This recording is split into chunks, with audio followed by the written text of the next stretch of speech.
திருப்பலி முன்னுரை. இன்று பொதுகாலத்தின் 17ஆம் ஞாயிறாகும். கடவுள் நம் ஒவ்வொருவருக்கும் தனிப்பட்ட அழைப்பையும் திட்டத்தையும் தந்துள்ளார். நாம் அதை புரிந்து கொண்டு அன்பிலும் கீழ்ப்படிதலிலும் வாழ தூய ஆவியார் துணையாக இருப்பார். கடவுள் நமக்கு தரும் ஞானமும் அந்த ஞானத்தில் வெளிச்சத்தில் நாம் கண்டடையும் இறையாட்சியுமே வாழ்வின் நிலையான மிகச் சிறந்த செல்வம் என்பதை இன்றைய வாசகங்கள் நமக்கு உணர்த்துகின்றன.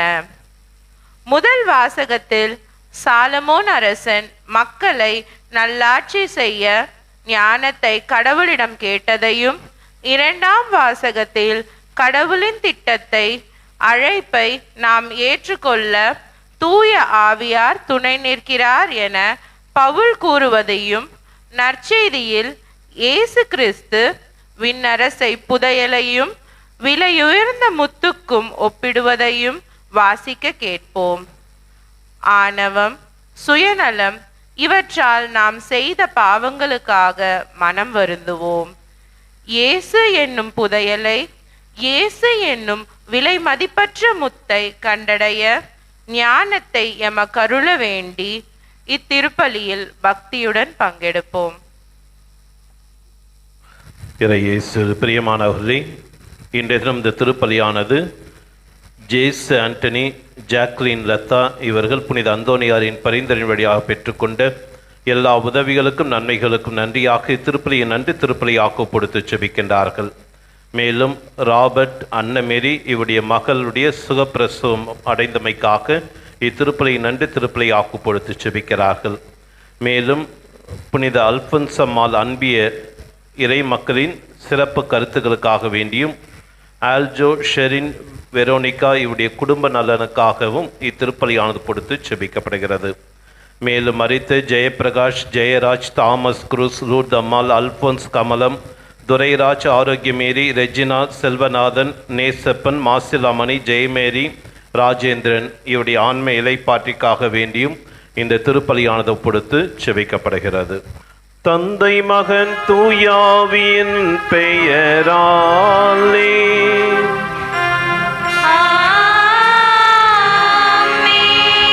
நம் ஆண்டவராகிய இயேசு கிறிஸ்துவின் அருளும் கடவுளின் அன்பும் தூயாவியின் தோழமையும் உங்கள் அனைவரோடும் இருப்பதாக.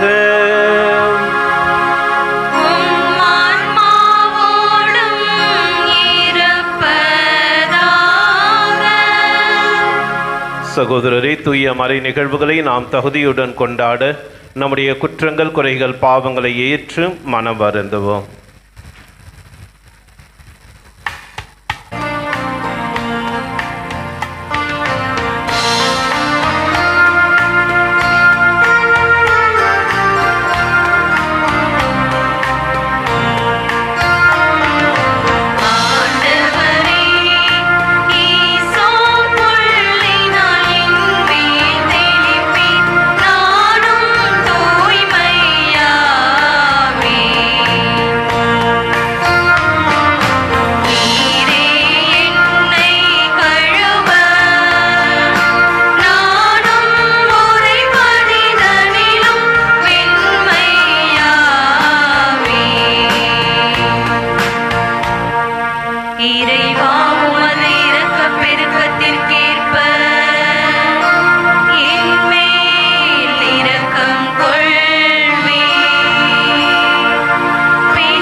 எல்லாம் வல்ல இறைவன் நம் மீது இரக்கம் வைத்து நம் பாவங்களை மன்னித்து நம்மை நிலை வாழ்வுக்கு அழைத்து செல்வாராக. ஆமென்.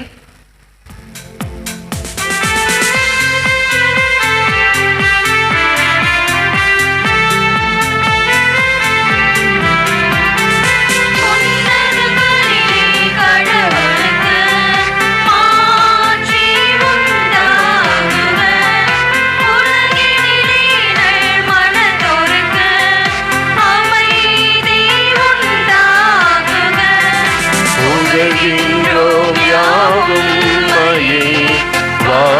படுத்துகின்றோம் இறைவனே.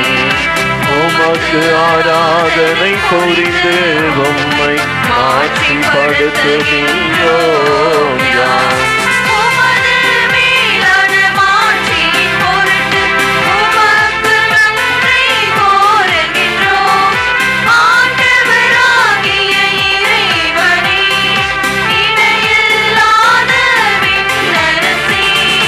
ஆற்றல் அனைத்தும் கொண்டு இறங்கும் வல்ல தந்தை இறைவனே, ஒரே மகனாக உதித்த ஆண்டவர் இயேசு கிறிஸ்து இறைவனே, ஆண்டவராகிய இறைவனே, இறைவனின் திருசெம்மறியே, தந்தை நின்று என்றென்றுமாக உதித்த இறைவன் மகனே நீ.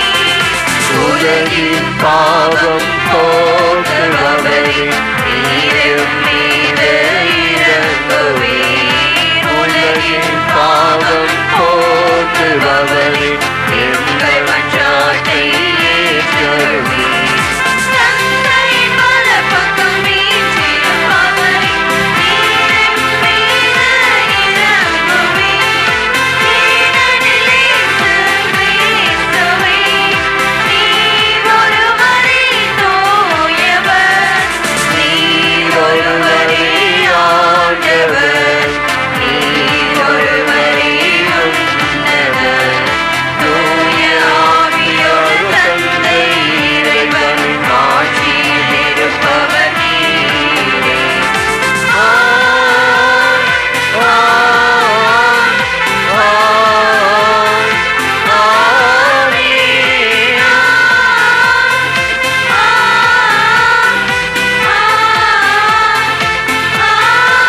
ஆமென்.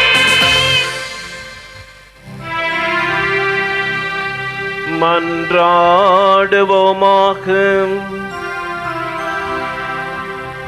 உம்மையே எதிர்நோக்கி இருப்பவரை பாதுகாப்பவரான இறைவா, உம்மால் அன்றி ஆற்றல் வாய்ந்ததும் புனிதமானதும் எதுவும் இல்லை. எங்கள் மீது உமது இரக்கத்தையே மேன்மேலும் பொழிவதால் உம்மை எங்கள் தலைவராகவும் வழிகாட்டியாகவும் ஏற்றுக்கொண்டு நிலையானவற்றை நாங்கள் இப்பொழுதே பற்றிக் கொள்ள நிலையற்ற இன்றைய நன்மைகளை பயன்படுத்த அருள் புரியும். எங்கள் ஆண்டவராகிய கிறிஸ்து வழியாக உம்மை மன்றாடுகின்றோம்.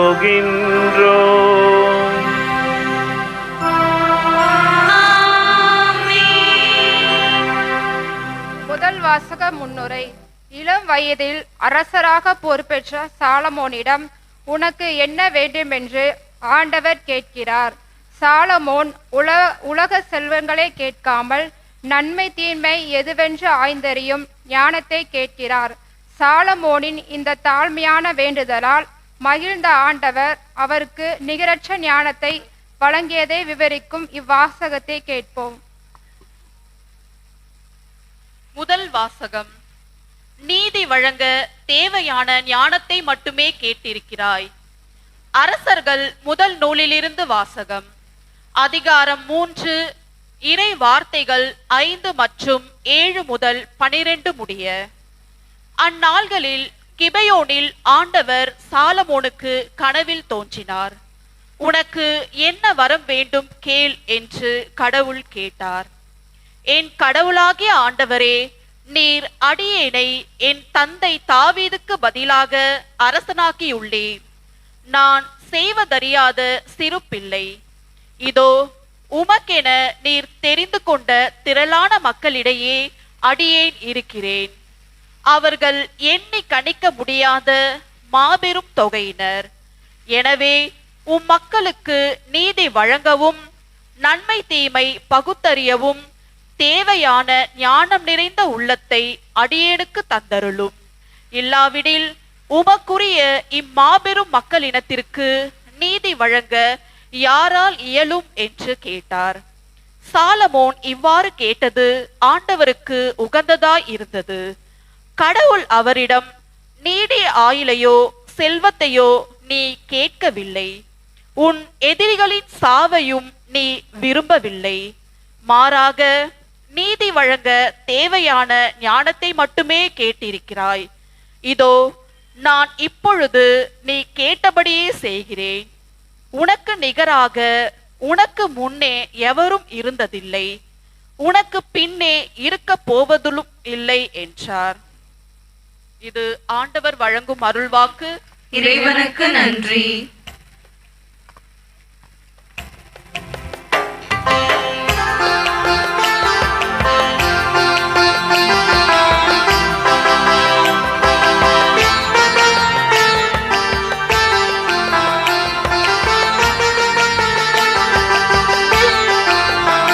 உமது திருச்சட்டத்தின் மீது எத்துணை பற்று கொண்டுள்ளேன். உமது திருச்சட்டத்தின் மீது எத்துணை பற்று கொண்டுள்ளேன். எத்துணை பற்று கொண்டுள்ளேன். ஆண்டவரே, நீரே எனக்குரிய பங்கு. உம் சொற்களை கடைபிடிப்பதாக நான் வாக்களித்துள்ளேன்.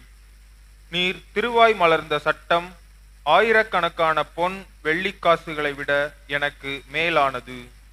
பல்லவி.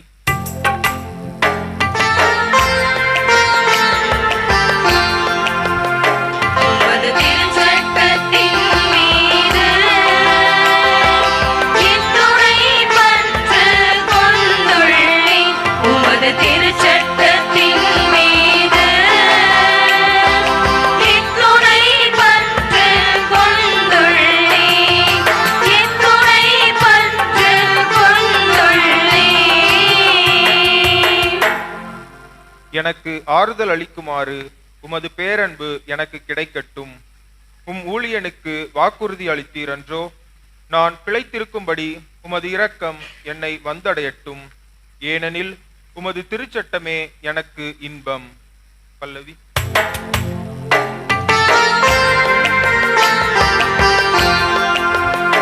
உமது திருச்சட்டத்தின் மீது எத்துணை பற்று கொண்டுள்ளேன். உமது திருச்சட்டத்தின் மீது எத்துணை பற்று கொண்டுள்ளேன். எத்துணை பற்று கொண்டுள்ளேன். பொன்னிலும் பசும் பொன்னிலும் மேலாக உம் கட்டளைகளை விரும்புகின்றேன். உம் நியமங்களையெல்லாம் நீதியானவை என்று ஏற்றுக்கொண்டேன். பொய்யான வழி அனைத்தையும் வெறுக்கின்றேன். பல்லவி.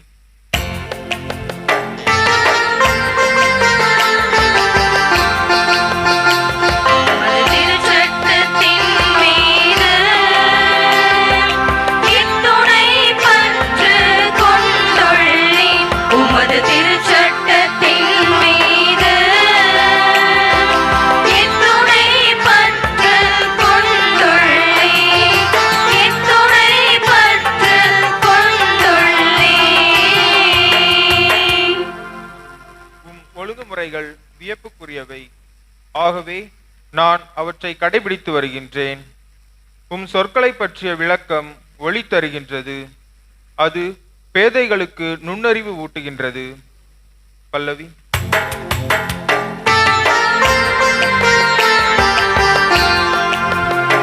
உமது திருச்சட்டத்தின் மீது எத்துணை பற்று கொண்டுள்ளேன். உமது திருச்சட்டத்தின் மீது எத்துணை பற்று கொண்டுள்ளேன். எத்துணை பற்று கொண்டுள்ளேன்.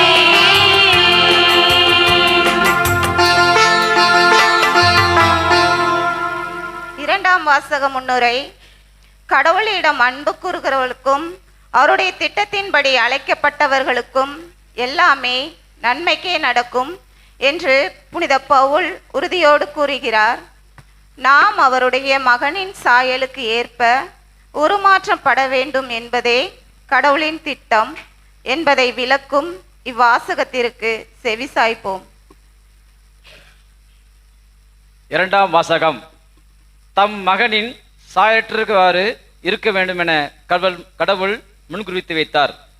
திருத்தூதர் பவுல் ரோமேருக்கு எழுதிய திருமுகத்திலிருந்து வாசகம், 8ஆம் அதிகாரம், வசனங்கள் 28 30 வரைய.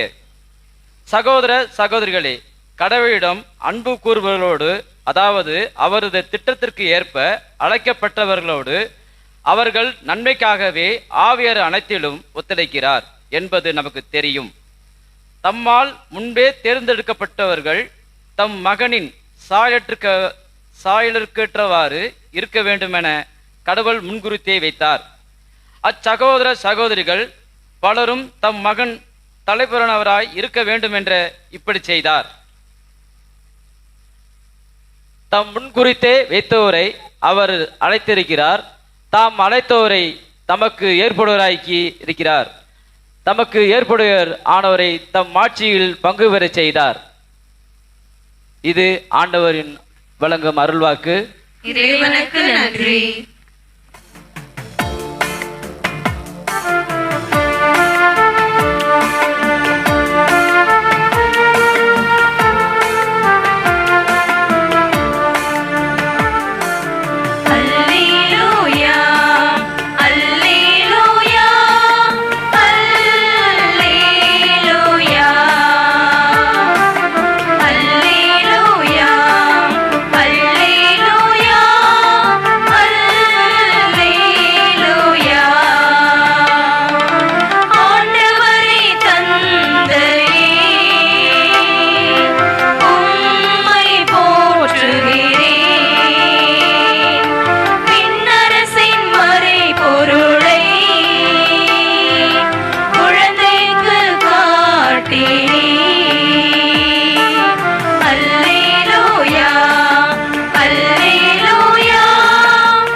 ஆண்டவர் உங்களோடு இருப்பாராக.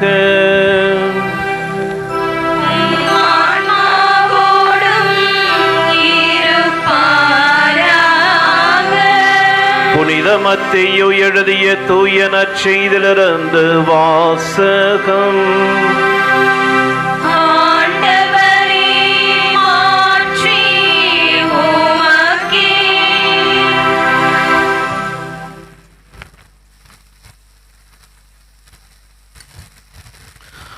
மத்தேயு நற்செய்தி அதிகாரம் 13 இறைவசனங்கள் 44 முதல் 52 முடிய.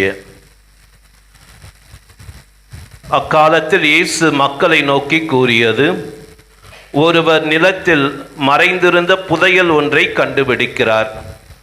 அவர் அதை மூடி மறைத்துவிட்டு மகிழ்ச்சியுடன் போய் தமக்குள்ள யாவற்றையும் விற்று அந்த நிலத்தை வாங்கிக் கொள்கிறார். விண்ணரசு இப்புதையலுக்கு ஒப்பாகும். வணிகர் ஒருவர் நல்ல முத்துக்களை தேடிச் செல்கிறார். விலையுயர்ந்த ஒரு முத்தை கண்டவுடன் அவர் போய் தமக்குள்ள யாவற்றையும் விற்று அதை வாங்கிக் கொள்கிறார். விண்ணரசு அந்நிகழ்ச்சிக்கு ஒப்பாகும். விண்ணரசு கடலில் வீசப்படும் எல்லா வகையான மீன்களையும் வாரிக்கொண்டு வரும் வலைக்கு ஒப்பாகும். வலை நிறைந்ததும் அதை இழுத்து கொண்டு போய் கரையில் உட்கார்ந்து நல்லவற்றை கூடைகளில் சேர்த்து வைப்பர், கெட்டவற்றை வெளியே எறிவர். இவ்வாறே உலக முடிவிலும் நிகழும். வானதூதர் சென்று நேர்மையாளர்களிடையே இருந்து தீயோரை பிரிப்பார். பின் அவர்களை தீச்சூளையில் தள்ளுவார். அங்கே அழுகையும் அங்கலாய்ப்பும் இருக்கும். இவற்றையெல்லாம் புரிந்து கொண்டீர்களா என்று இயேசு கேட்க அவர்கள் ஆம் என்றார்கள். பின்பு அவர், ஆகையால் விண்ணரசு பற்றி கற்றுக்கொண்ட எல்லா மறைநூல் அறிஞரும் தம் கருவூலத்திலிருந்து புதியவற்றையும் பழையவற்றையும் வெளிக்கொணரும் வீட்டு உரிமையாளரைப் போல இருக்கின்றனர் என்று அவர்களிடம் கூறினார்.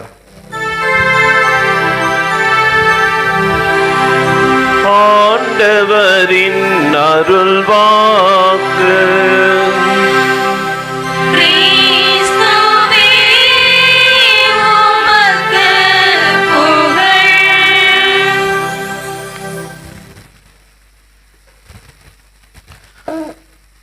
இயேசுவில் பிரியமானவர்களே, இன்று ஆண்டின் பொது காலம் 17ஆம் ஞாயிறை நாம் சிறப்பித்துக் கொண்டிருக்கிறோம். அதே போன்று இன்று அகில திருச்சபை இன்னொரு நாளையும் சிறப்பிக்கிறது. என்ன நாள்? ஆமாம், சுவாக்கின் அன்னம்மாள் இவருடைய நினைவு நாள் கூட.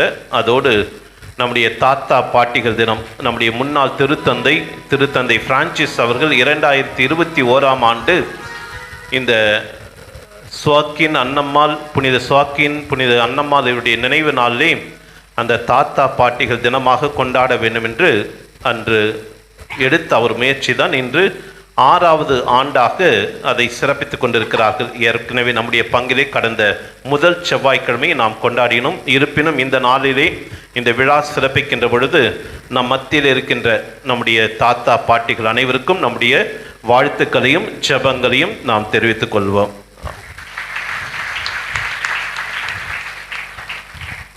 இன்றைய வாசகங்களுடைய மைய செய்தி, நம் வாழ்வின் மிக சிறந்த பொக்கிஷம் அல்லது மிக சிறந்த முத்து எது? என்னுடைய வாழ்க்கையில் நான் எதை ஒரு பொக்கிஷமாக, எதை ஒரு பெரிய ஒரு முத்தாக நான் கருதி கொண்டிருக்கிறேன்? இதுதான் இன்றைய வாசகத்தினுடைய மைய செய்தியாக இருக்கிறது. ஒரு முறை ஒரு ஆசிரியர் ஒருவர் தன்னுடைய மாணவர்களை பார்த்து கேட்கிறார், ஒருவேளை உங்களுடைய வீடானது தீப்பற்றி எரிகிறது, அவ்வாறு தீப்பற்றி எரியக்கூடிய அந்த வீட்டிலே நீங்கள் ஏதாவது ஒன்றை மட்டும் காப்பாற்ற முடியும் என்று சொன்னால் நீங்கள் எதை காப்பாற்றுவீர்கள் என்று சொல்லி அந்த ஆசிரியர் கேட்கிறார். அப்பொழுது ஒரு மாணவன் சொல்லுகிறான், என்னுடைய செல்ல பிராணியை, ஒருவேளை நாய் பூனை எது இருக்கிறதோ அதை நான் காப்பாற்றுவேன் என்று சொல்லுகிறார். இரண்டாவது மாணவன் சொல்கிறான், என்னுடைய கம்ப்யூட்டர் கேம்ஸ், அதை நான் பத்திரமாக கொண்டு வருவேன் என்றார். மூன்றாவது மாணவன் சொல்வார், நான் சேர்த்து வைத்த அந்த உண்டியல் பணத்தை நான் பத்திரமாக கொண்டு வருவேன் என்று சொல்கிறார். அங்கே இருக்கிற ஒரு சிறுமி மட்டும் மிகவும் அமைதியாக மெல்லிய குரலிலே சொல்வார், இதோ நான் என்னுடைய பாட்டியை நான் பத்திரமாக அந்த வீட்டிலிருந்து கொண்டு வருவேன். காரணம், என்னுடைய வாழ்விலே நான் மிகப்பெரிய ஒரு செல்வமாக பொக்கிஷமாக நான் கருதுவது என்னுடைய பாட்டியை தான் என்று சொல்லி அந்த சிறுமியானவள் அந்த ஆசிரியருக்கு பதில் கூறுகிறார்.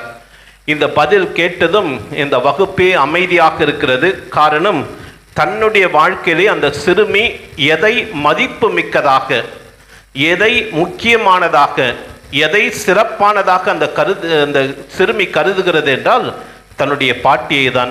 இன்றைய நாளிலே நாம் நம்முடைய தாத்தா பாட்டிகள் தினத்தை கொண்டாடுகிறோம். பல நேரத்திலே நம்முடைய வாழ்விலே நம்முடைய எண்ணங்கள் என்னவென்றால், வயதான பிறகு நம்முடைய பெற்றோர்களோ பெரியவர்களோ தேவையற்றவர்கள் என்றுதான் நம்முடைய மனநிலையாக இருக்கிறது. அப்படி அல்ல.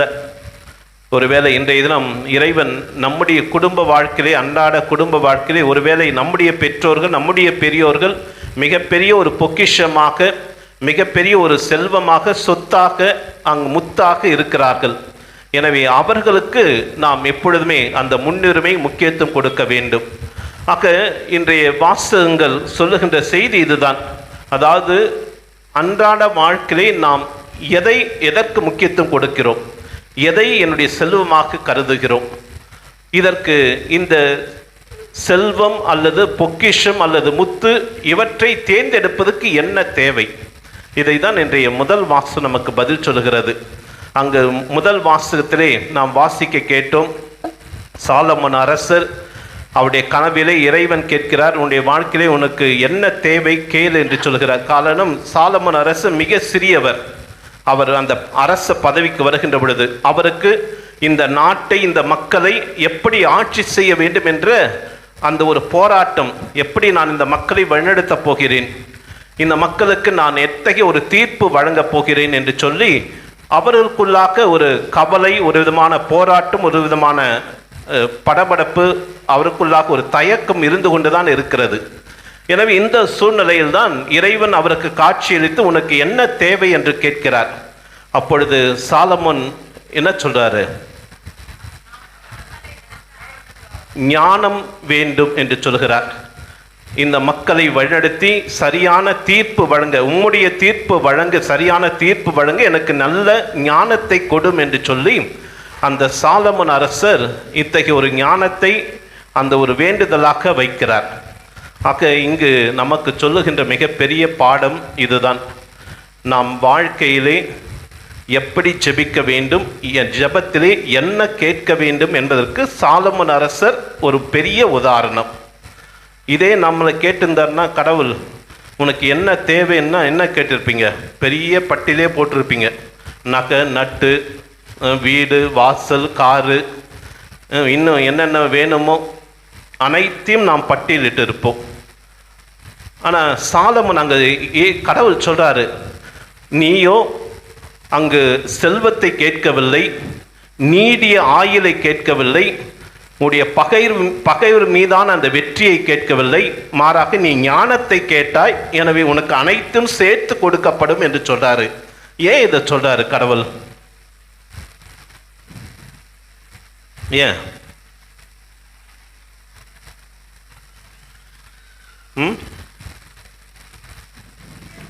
ஏமா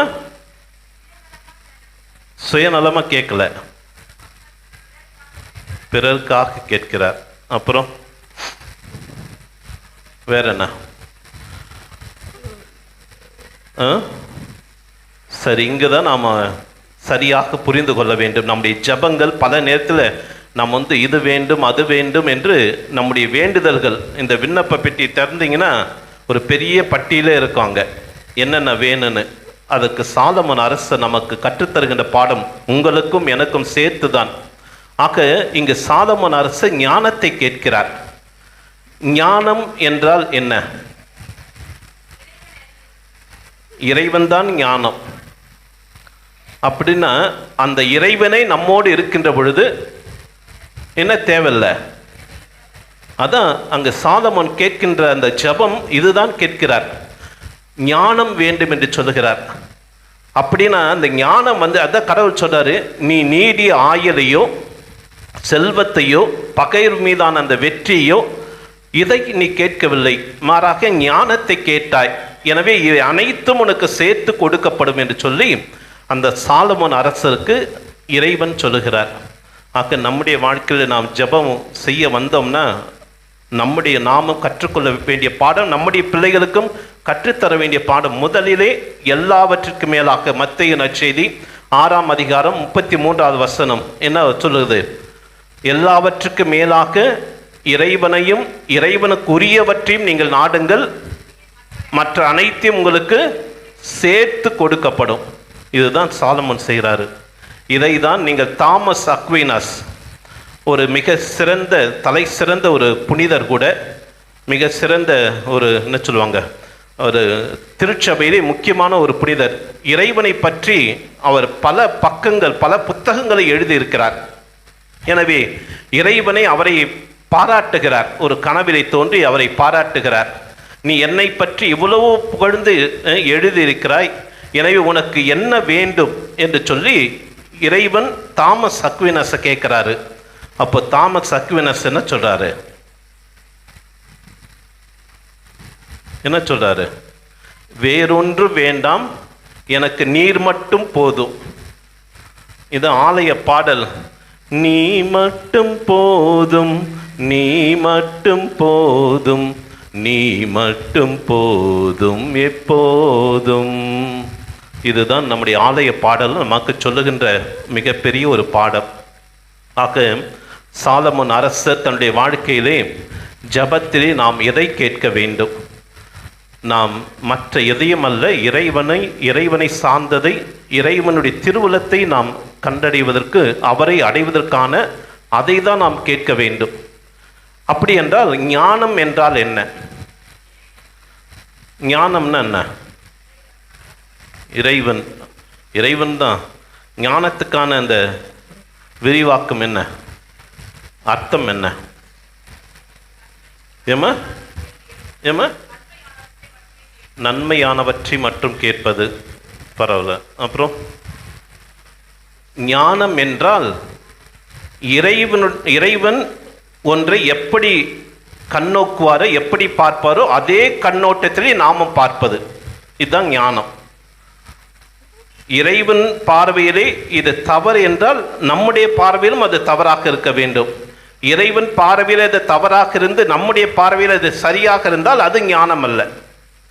ஆக ஞானம் என்பது இறைவன் எப்படி ஒன்றை உற்று நோக்குவாரோ அல்லது பார்ப்பாரோ கண்டறிவாரோ அவ்வாறு நாமும் பார்ப்பதுதான் ஞானமாக இருக்கிறது. எனவே இதைதான் சாலமோன் கேட்கிறார். சாலமோன் ஒருவேளை இறைவனே அந்த நாட்டை ஆட்சி செய்தார் என்றால் அந்த இறைவன் எப்படி ஆட்சி செய்வார்? அத்தகைய ஆட்சி தான் செய்வதற்கு அந்த இறைவிடம் அவர் வரம் கேட்கிறார், அந்த ஞானத்தை கேட்கிறார். ஆக ஞானம் என்பது இங்கு அறிவு அல்ல, மாறாக ஞானம் என்பது எது நல்லதோ எது சிறந்ததோ அதை தேர்ந்தெடுத்து அதன்படி வாழ்வதுதான் ஞானமாக இருக்கிறது. ஆக இன்றைய தினம் முதல் வாசல் நமக்கு சொல்லித் தருகிற மிக சிறந்த ஒரு பாடம். நம்முடைய வாழ்க்கையில் நாம் ஆலயத்திற்கு வந்து ஜெபிக்க வருகிறோம் என்றால் நாம் எதை கேட்க வேண்டும்? ஜபத்தில் கூட எல்லாத்தையும் கேட்கிறதல்ல, அதற்கான ஒரு நாம் ஏன் பல நேரத்தில் நாம் பல முறை பல வேண்டுதல்கள் ஜபங்கள் ஏறெடுத்தும் ஏன் நமக்கு ஜபங்கள் செவி சாய்ப்பதில்லை என்றால் இதுதான் பிரச்சனை. இரண்டாவதாக இதுதான் முக்கியம். ஒருவேளை நீங்கள் பணம் வேண்டும், செல்வங்கள் வேண்டும், வீடு வேண்டும், அனைத்தும் வேண்டும் என்று கேட்டு இறைவன் கொடுக்கிறார் என்றால் அந்த ஞானம் இல்லைன்னா என்ன ஆகும்? என்ன ஆகும்? ஏமா அதுதான் இங்குதான் சாலமோன் அரசர் இறைவன் ஏன் சாலமோன் அரசரை பாராட்டுறன்னா, நான் உனக்கு செல்வங்களையோ மற்ற இது ஆசிரியோ வழங்குவது பிரச்சனை அல்ல, நான் கொடுக்கின்ற அந்த செல்வங்களை பயன்படுத்தக்கூடிய அந்த அறிவு தெளிவு உனக்கு இருக்க வேண்டும். இப்போ ஒருவேளை எனக்கு நல்ல அதிகாரம் பணம் அனைத்தையும் கொடுத்திருக்கலாம், ஆனால் அதை நான் எப்படி பயன்படுத்தணும் அப்படின்னு தெரியலனா ஒருவேளை நான் பெற்றுக்கொண்ட அந்த செல்வமோ அதிகாரமோ அது எனக்கு எதிராக அது திரும்பும்.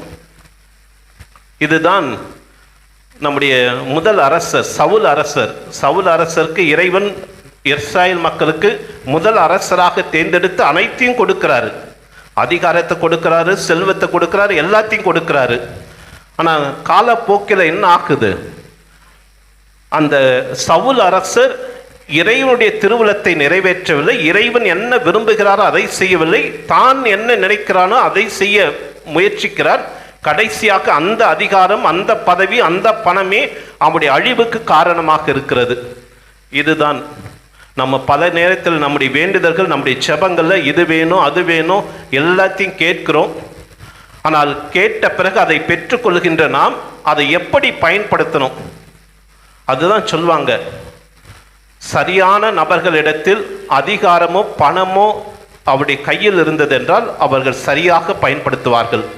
தவறான மனிதர்களுடைய கையில் அதிகாரமோ பணமோ இருந்ததுன்னா இன்னைக்கு நம்முடைய நாடு என்ன ஆகுது? இன்று ஒட்டுமொத்த இந்தியாவை பற்றி எரிந்து கொண்டிருக்கிறது என்றால் சரியான மனிதருடைய கையிலே இந்த அதிகாரமும் அந்த செல்வாக்கும் இல்லாத சூழ்நிலையில்தான் இத்தகைய போராட்டங்களும் பிரச்சனைகளும் நடந்து கொண்டிருக்கின்றன. அது சரியான மனிதர்கள் தங்களிடம் கொடுக்கப்பட்டுள்ள அந்த பொறுப்புகளை, அந்த அதிகாரத்தை சரியாக பயன்படுத்தினார்கள் என்றால் அது யாருக்கும் பிரச்சனை இல்லை. ஆக சாலமோன் கற்றுத்தருகின்ற முதல் பாடம், நாம் எப்படி ஜெபிக்க வேண்டும். இரண்டாவதாக நாம் பெற்றுக்கொண்டுகின்ற அந்த வரங்களை நாம் எப்படி பயன்படுத்த வேண்டும். இது இரண்டும் நாம் சரியாக தெரிந்து கொண்டோம் என்றால் நாம் பெற்றுக்கொண்ட அந்த அருளையும் ஆசிரியும் நம்முடைய வாழ்விலே நாம் அதை சரியாக பயன்படுத்தி இறைவன் சரியாக பயன்படுத்துவது மட்டுமில்லாமல் இறைவன் நம்மை மேன்மேலும் ஆசீர்வதிக்கின்றவராக இருப்பார். இதைதான் இன்றைய நற்செய்தி வாசகம் கூட இதை தான் அங்கு வலியுறுத்துகிறது. சிறப்பாக இன்றைய நற்செய்தி வாசகத்திலே 3 உவமைகளை சொல்லுகிறார். ஒன்று அந்த புதையலை தேடுவது, இரண்டாவது முத்து, மூன்றாவது அந்த கடலிலே சென்று வலையை வீசி அந்த வலையை கொண்டு வந்து நல்ல மீன்கள் தீய மீன்களை பிரித்தெடுப்பது. இந்த 3 உவமைகளையும் இயேசு அங்கு சொல்லுகிறார். முதலாவது, விண்ணரசு ஒரு புதையலுக்கு ஒப்பாகும் என்று சொல்லுகின்றார். ஏன் இங்க புதையலை சொல்றார்னா, இதனுடைய பின்புலம் இதுதான். இந்த நற்செய்தியுடைய பின்புலம் நன்றாக புரிந்து கொள்ளுங்கள். அன்றைய காலகட்டத்திலே அடிக்கடி சண்டைகள் நடக்கும், அடிக்கடி போர்கள் நடக்கும். எனவே மக்கள் தங்களுடைய செல்வங்களை வீட்டில் வச்சிருக்க மாட்டாங்க, எப்பொழுதுமே அவர்களுடைய நிலத்தில் புதைத்து வைப்பார்கள். ஒருவேளை அந்த சண்டை போர் முடிந்து அவர்கள் திரும்பி வருகிறார்கள் என்றால் அந்த தாங்கள் புதைத்து வைத்த அந்த செல்வத்தை அவர்கள் எடுத்துக்கொள்வார்கள். இல்லை என்றால், ஒருவேளை அவர்கள் அந்த போரிலோ சண்டையிலோ அவர்கள் இறந்து விடுகிறார்கள் என்றால் அது அந்த நிலத்திலே அப்படியே இருக்கும். இதுதான் இந்த நற்செய்தியினுடைய பின்புலம். ஆக இந்த ஒரு சூழ்நிலையில் தான் இயேசு இந்த ஒரு உவமையை சொல்லுகிறார். இங்கு புதையலை பற்றி அவர் சொல்லுகின்ற பொழுது, ஒருவர் நிலத்தை உழ செல்கிறார். அங்கு அவர் இந்த நிலத்தை உழுகின்ற பொழுது அங்கு புதையலை பார்க்கிறார். அதை அப்படியே மூடி வைத்துவிட்டு அவர் சென்று அந்த நிலத்தை வாங்கி கொள்கிறார். ஆக இங்கு இறைவன் சொல்ல வருகின்ற செய்தி என்னவென்றால், நிலத்தில் இருக்கின்ற அந்த புதையல் முக்கியம் அல்ல. ஆனால் என்ன முக்கியங்க? இயேசு எதை வலியுறுத்துகிறார்? அந்த புதையல் முக்கியமா சொல்றாரு. என்ன முக்கியங்க? ஏமா, நிலம் அல்ல, நிலமும் அந்த புதையலும் அல்ல. மாறாக அந்த புதையலை பார்த்த பிறகு அதை வாங்கணும், அந்த முடிவு தான் முக்கியம். ஒன்று நல்லதை, தன்னுடைய வாழ்க்கையில் ஒரு நல்லதை அவர் பார்த்து விட்டார், நல்லதை அவர் கண்டடைந்திருக்கிறார். அந்த நல்லதை அடைய வேண்டும் என்ற அந்த ஒரு முடிவு, முயற்சி தான் அங்கு முக்கியமாக இருக்கிறது. இதை தான், இந்த ஒரு முடிவு தான் நீங்களும் நானும் நம்முடைய வாழ்க்கையிலே ஒரு நல்லதை பார்த்தோம் என்றால், நல்லதை நாம் கண்டடைந்தோம் என்றால், அதை அடைவதற்கான அந்த முடிவு, முயற்சி நாம் எடுக்க வேண்டும். ஆனால் இந்த முடிவு, முயற்சி எளிதானதா என்றால் நிச்சயமாக இல்லை. ஒன்றை பார்க்கிறோம், அதை வாங்கணும், அதை அடையணும் நாம் நினைக்கிறோம். அந்த முயற்சி எளிதானது என்றால் நிச்சயமாக இல்லை. காரணம், அதை வாங்குவதற்கு, அதை அடைவதற்கு நாம் பலவிதமான தியாகங்கள் செய்யணும், பலவிதமான முயற்சிகளை செய்யணும், பலவிதமான அந்த அர்ப்பணிப்பு நமக்குள்ளாக இருக்கணும். இவை எல்லாம் இருக்கின்ற பொழுதுதான் அந்த முடிவு எடுக்க முடியும். எனவே இங்கு இந்த நிலத்தை வாங்குகின்றவர் அந்த நிலத்தை வருத்தத்தோடு வாங்கல, மாறாக மகிழ்ச்சியோடு அதை வாங்குகிறார்.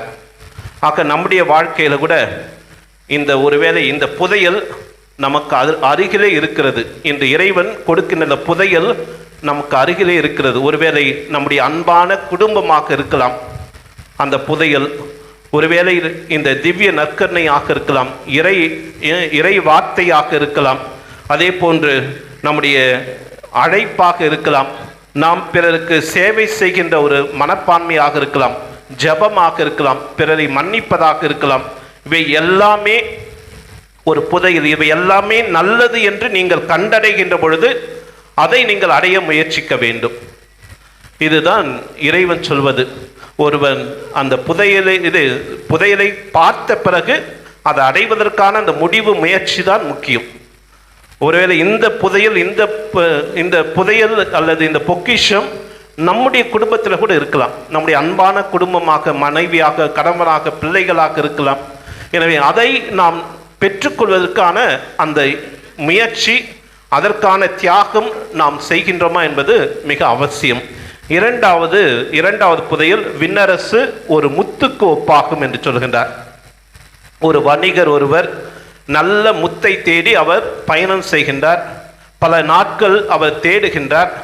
இறுதியாக ஒரு நல்ல முத்தை கண்டடைந்தவுடன் அவர் தனக்குள்ளதெல்லாம் விற்று அந்த முத்தை அவர் பெற்றுக்கொள்ளுகிறார் என்று நாம் வாசிக்க கேட்டோம். ஆக என்னன்னா, மதிப்பு குறைவானதை நாம் விட்டுவிட்டு மதிப்பு மிக்கதை நாம் அடைய நாம் முயற்சிக்க வேண்டும். ஒருவேளை அவர் ஒரு வியாபாரி, அந்த வணிகர், அவருக்கு தெரியும் பல மதிப்புமிக்க அந்த முத்துக்கள் தன்னோடு இருக்கலாம். ஆனால் அந்த முத்துக்கள் இருந்த பொழுதும் அவர் மதிப்பு மிக்க ஒரு முத்தை அவர் தேடிச் செல்கின்றார்.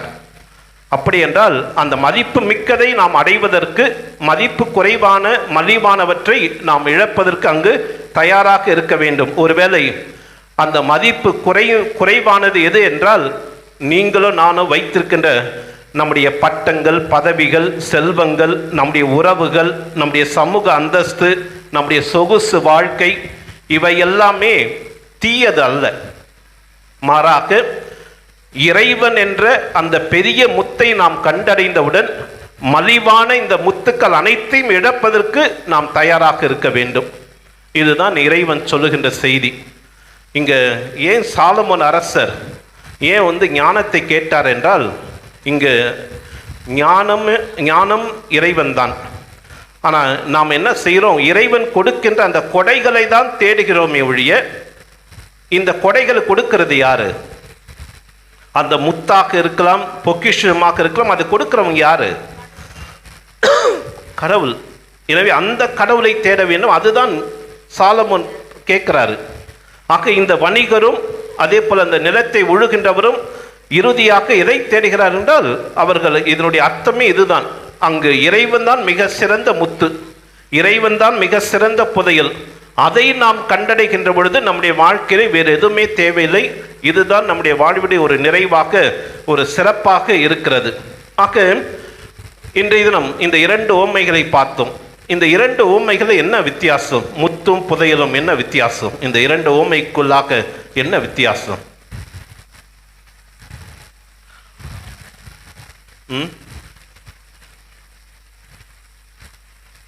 ரெண்டுமே ஒன்று தான் ஃபாதர், ஒன்றும் பிரச்சனை இல்லை. இது முத்து, அது புதையல். அப்படியா? இந்த 2க்குள்ள வித்தியாசம் இதுதான்.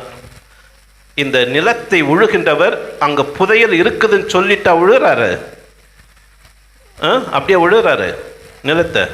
அவர் உழுறாரு, எதேச்சையாக கிடைக்கிறது அது. ஆனால் எதேச்சையாக அதை பார்த்தாலும் கிடைத்தாலும் என்ன பண்றாரு? அதை வாங்கி கொள்ள முயற்சி எடுக்கின்றார், முடிவு செய்கின்றார். ஆக வாழ்க்கையில கூட ஒருவேளை நாம் இறைவனை விட்டு நம்முடைய அன்றாட வாழ்க்கையில் நாம் நம்முடைய பணிகளை, கடமைகளை செய்து கொண்டிருக்கலாம். ஆனால் ஒருவேளை எதேச்சையாக இறைவனை சந்திக்க நேர்ந்தால், இறைவனுடைய அனுபவம் நாம் பெற்றுக்கொண்டால் அதை நாம் விடக்கூடாது. இதுதான் இந்த முதல் உவமை நமக்கு சொல்லி தருகின்ற பாடம். அவர் எதேச்சையாக தான் போறாரு, இறைவனை எதேச்சையாக தான் சந்திக்கிறார். யார்? புனித பவுலடியார். பவுலடியார் இறைவனை தேடிய போறாரு? கிறிஸ்தவர்களையும் கிறிஸ்துவ மதத்தையும் அழிப்பதற்காக போறாரு. ஆனால் எதேச்சையாக அந்த புதையலான அந்த கிறிஸ்துவை சந்திக்கிறார். அதை சந்தித்த பிறகு அவர் அதை பெற்றுக்கொள்கிறார். அதே போல சுங்கச்சாவடி இருக்கின்ற மத்தேயு, அவர் ஏற்கனவே அவர்கிட்ட செல்வம் இருக்குது, ஏற்கனவே வசூலிக்கிறாரு. ஆனால் எதேச்சையாக இயேசுவை பார்க்கிறார். இயேசு என் பின்னே வாழ்ந்தார். அவரும் எதேச்சையாக தான் அந்த இயேசு என்ற புதையலை பார்க்கின்றார். அதை அவர் கண்டடைகின்றார், அவர் பின்னே செல்கின்றார். இதை தான் மற்ற அப்போஸ்தலர்களும் புனிதருடைய வாழ்வு.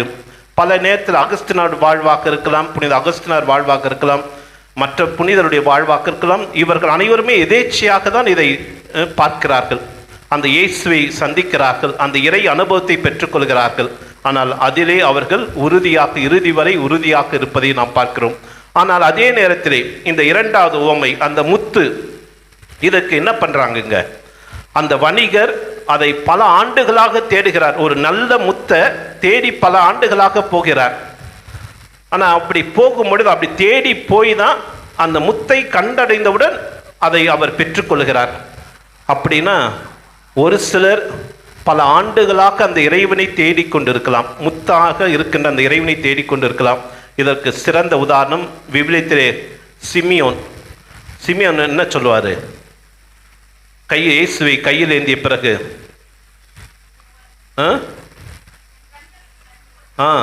இத்தனை ஆண்டுகள் நான் காத்திருந்த இந்த மீட்பரை பார்ப்பதற்கு, இன்று நான் இந்த மீட்பரை நான் பார்த்து விட்டேன், என்னை அமைதியாக போக விடும்.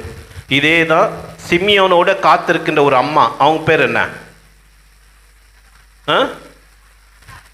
அண்ணா. அவர்களும் இயேசுடைய வருகைக்காக காத்திருக்கிறார்கள். அவர்களும் பல ஆண்டுகளாக அந்த முத்தாக இருக்கின்ற அந்த இயேசுவை தேடிக்கொண்டிருக்கிறார்கள் பார்ப்பதற்காக. சிமியோனும் பார்ப்பதற்காக தேடிக்கொண்டிருக்கிறார்கள். இருவருமே அந்த எருசலேம் ஆலயத்திலே அந்த முத்தை சந்திக்கிறார்கள். ஆக நம்முடைய வாழ்க்கையில கூட பல ஆண்டுகளாக நாம் இறைவனை தேடிக்கொண்டிருக்கலாம். நம்முடைய வாழ்க்கையில நாம் அந்த இறைவனை சந்திக்க வேண்டும், இறை அனுபவம் பெற வேண்டும், இறைவனுடைய ஆசிரியை பெற்றுக்கொள்ள வேண்டும் என்று இதற்காக தான் நாம் ஒவ்வொரு நாளும் இந்த ஆலயத்தை நோக்கி, இந்த இறைவனை நோக்கி நாம் வருகின்றோம். ஆக இவ்வாறு நாம் அந்த இறைவனை நோக்கி வருகின்ற பொழுது அந்த இறைவனை நாம் கண்டடைந்தோம் என்றால், அவர்தான் சிறந்த முத்து என்பதை நாம் கண்டடைந்த பிறகு அவரை நாம் பற்றி கொள்ள வேண்டும். அப்படி நாம் இந்த முத்தையோ இந்த புதையலையோ நம்முடைய வாழ்க்கையில் நாம் பெற்றுக்கொள்ள வேண்டும் என்றால் நமக்கு ஞானம் வேணும். ஆனால் இந்த ஞானத்தை இறைவன் யாருக்கு கொடுப்பாரு? அதற்கு தான் இந்த 2ஆம் வாசகம் பதில் சொல்லுகிறது. யாரெல்லாம் இறைவனை அன்பு செய்கின்றார்களோ அவர்களுக்கு இறைவன் தாராளமாக தன்னுடைய கொடைகளை வாரி வழங்குகின்றவராக இருக்கிறார் என்பதுதான் இன்றைய 2ஆம் வாசகத்தினுடைய அந்த மைய செய்தியாக இருக்கிறது. யாரெல்லாம் கடவுளை அன்பு செய்கிறார்களோ, எப்பொழுதுமே நாம் நினைக்கலாம், நான் நன்றாக ஜெபிக்கிறேன், என்னுடைய குடும்பம் நல்ல குடும்பமாக இருக்கிறது, இறைவனுக்கு ஏற்ற குடும்பமாக நான் வாழ்ந்து கொண்டிருக்கிறேன், இறைவனை அன்பு செய்கிறேன், எனக்கு இறைவன் என்னுடைய ஜெபங்களை கேட்பதில்லை, என்னுடைய விண்ணப்பங்களை கேட்பதில்லை என்பதுதான் பல நேரத்தில் நம்முடைய அங்கலாய்ப்பாக, நம்முடைய ஆதங்கமாக அது இருக்கிறது. ஆனால் இறைவன் தன்னை அன்பு செய்கின்றவர்களை அவர் ஒருபொழுதும் மறப்பதில்லை. இதை தான் அந்த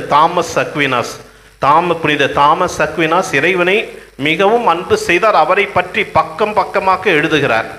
எனவே தன்னை அன்பு செய்கின்ற அந்த தாமஸ் அக்வினாஸிடம் அவர் கேட்கிறார், உனக்கு என்ன வேண்டும் கேள் என்று சொல்லுகின்ற பொழுது அது தாமஸ் அக்வினாஸ் சொல்றார், வேறொன்றும் வேண்டாம், நீர் மட்டும் போதும் என்று சொல்றார். ஆக இறைவன் தன்னுடைய ஞானத்தை, தன்னுடைய அருளை, தன்னுடைய பொக்கிஷங்களை யாருக்கு கொடுப்பார்னா, தன்னை யார் அதிகமாக அன்பு செய்கின்றார்களோ அவர்களுக்கு தான் இறைவன் இந்த பொக்கிஷங்களை, இந்த ஆசிரை, இந்த அருளை கொடுப்பார் என்றுமே. ஆக இன்றைய தினம் நாம் சற்று சிந்தித்து பார்ப்போம். நம்முடைய வாழ்விலே நாம் எதை பொக்கிஷமாக, எதை நம்முடைய முத்தாக, எதை நம்முடைய செல்வமாக நாம் கருதி கொண்டிருக்கிறோம்? ஒருவேளை இறைவன் தான் என்னுடைய வாழ்வுடைய பொக்கிஷம், முத்து, செல்வம் என்று நான் கருதுகிறேனா? அல்லது இந்த உலக செல்வங்கள், ஒருவேளை நம்முடைய பட்டம், பதவி, அந்தஸ்து, நாம் அன்றாடம் நாடி தேடுகின்ற செல்வங்கள், இவற்றை நம்முடைய பொக்கிஷங்களாக, செல்வங்களாக, முத்துக்களாக நாம் அங்கு தேடிக்கொண்டிருக்கின்றோமா என்று நாம் சற்று சிந்தித்து பார்ப்போம். ஆக இறையரசை நாம் நமதாக்கி கொள்ள, குறிப்பாக இறைவனை நாம் நமதாக்கி கொள்ள, அந்த இறைவனை கண்டடைந்த பிறகு நாம் பலவற்றை நாம் இழக்க வேண்டும். அதற்கு நல்ல முடிவு எடுக்கணும். பலவற்றை இழப்பதற்கு தயாராக இருக்க வேண்டும். மூன்றாவதாக அதற்காக நம்மையே நாம் அர்ப்பணித்து வாழ வேண்டும். எனவே இந்த திருப்பலியிலே நாம் வேண்டுவோம், இறைவன் என்ற அந்த பொக்கிஷத்தை நாம் கண்டடையவும், கண்டடைகின்ற அந்த பொக்கிஷத்தை நம்முடைய வாழ்நாளில் நல்ல முறையில் பயன்படுத்த இறைவன் நமக்கு தேவையான ஞானத்தை தர வேண்டும் என்று வேண்டி நாம் இந்த திருப்பலியில் மன்றாடுவோம். ஆமீன். அனைவரும் எழுந்து நின்று நம்முடைய விசுவாசத்தை அறிக்கையிடுவோம்.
சிலுவையில் இருந்து அழுக்கப்பட்டார்.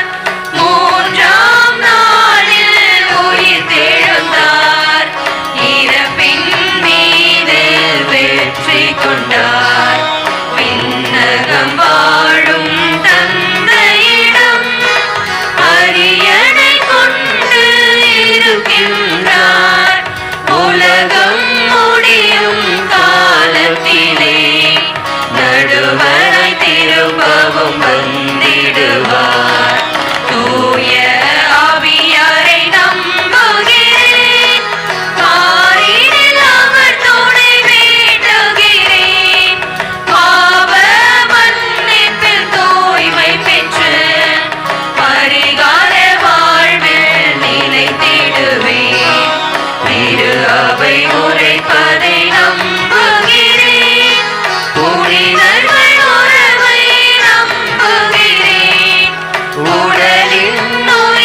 அன்பார்ந்த சகோதர சகோதரிகளே, நாமும் நம்முடைய வாழ்வின் பொக்கிஷமான அந்த இறைவனை நாம் என்றும் கண்டடைவதற்கான அந்த நல்ல ஞானத்தை இறைவன் நமக்கு தர வேண்டும் என்று வேண்டி நம் ஒவ்வொருடைய தேவைகளுக்காகவும் நம்முடைய குடும்பத்தினுடைய தேவைகளுக்காகவும் நாம் செபிப்போம்.